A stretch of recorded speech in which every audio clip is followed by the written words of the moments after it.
नमस्कार दर्शकों, मैं कनक मिश्रा हाजिर हूं द इंडिया लाइव पर। दोस्तों, बिहार में विधानसभा चुनाव खत्म होने के बाद एक बार फिर से सियासी पारा हाई होने वाला है।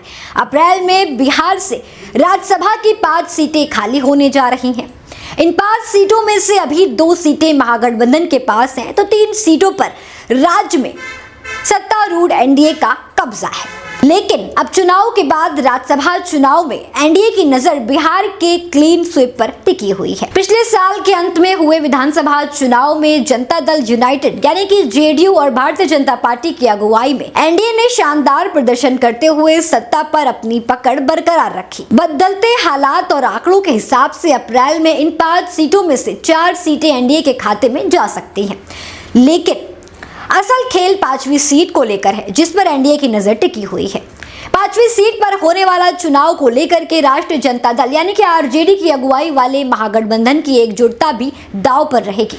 बेहद खराब प्रदर्शन करने वाली आरजेडी के लिए यहां एकता बनाए रखना बेहद चुनौतीपूर्ण हो सकता है। इस साल अप्रैल में जिन सांसदों का राज्यसभा का 6 साल का कार्यकाल खत्म हो रहा है, उनमें से आरजेडी के प्रेमचंद्र गुप्ता, अमरेंद्रधारी सिंह के अलावा जेडीयू के हरिवंश नारायण सिंह, रामनाथ ठाकुर और आरएलएम के नेता उपेंद्र कुशवाहा शामिल हैं। राज्यसभा की 1 सीट जीतने के लिए 41 विधायक चाहिए। इस तरह चुनाव में 202 सीटें जीतने वाले एनडीए 4 सीटें आसानी से जीत सकता है। इसके बाद एनडीए के पास अतिरिक्त 38 वोट भी बच रहे हैं, यानी कि 5वीं सीट जीतने के लिए एनडीए को सिर्फ 3 और विधायकों का समर्थन चाहिए होगा, जो राज्यसभा की सत्ताधारी एनडीए के लिए मुश्किल नहीं लग रहा है।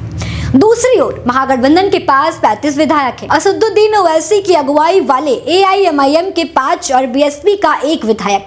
मतलब यह है कि अगर सभी वोट एक साथ आते हैं तो तभी विपक्ष के खाते में 5वीं और एकमात्र सीट पर आ सकती है, जो वहां की राजनीति को देखते हुए टेढ़ी खीर की तरह लग रही है। वैसे भी एआईएमआईएम के 5 विधायक पहले से ही सीएम नीतीश कुमार से मिल चुके हैं, मुद्दों के आधार पर समर्थन करने की बात कह चुके हैं। लिहाजा राज्यसभा चुनाव से पहले बिहार में महागठबंधन में फूट पड़ने के आसार बढ़ रहे हैं। हालांकि एनडीए के लिए 5वीं सीट जीतने में भी पेच नजर आ रहे हैं। बिहार से मिलने वाली राज्यसभा सीटों में 2 जेडीयू 2 बीजेपी को मिलेगी। ऐसे में उपेंद्र कुशवाहा का फिर से राज्यसभा जाना फंस सकता है। बेटे को नीतीश सरकार में मंत्री बनाए जाने से कुशवाहा के अपने विधायक ही उनसे नाराज चल रहे हैं। अब कुशवाहा की राज्यसभा में वापसी का फैसला भी बीजेपी पर ही टिका है। इसके साथ ही नितिन नवीन के बीजेपी के कार्यकारी अध्यक्ष बनने के बाद बीजेपी अपने कोटे से किन 2 नेताओं को राज्यसभा भेजना चाहेगी, इसको लेकर भी कयास लगाए जा रहे हैं। अब दोस्तों, अप्रैल आते ही बिहार की राजनीति फिर से गर्म होने वाली है।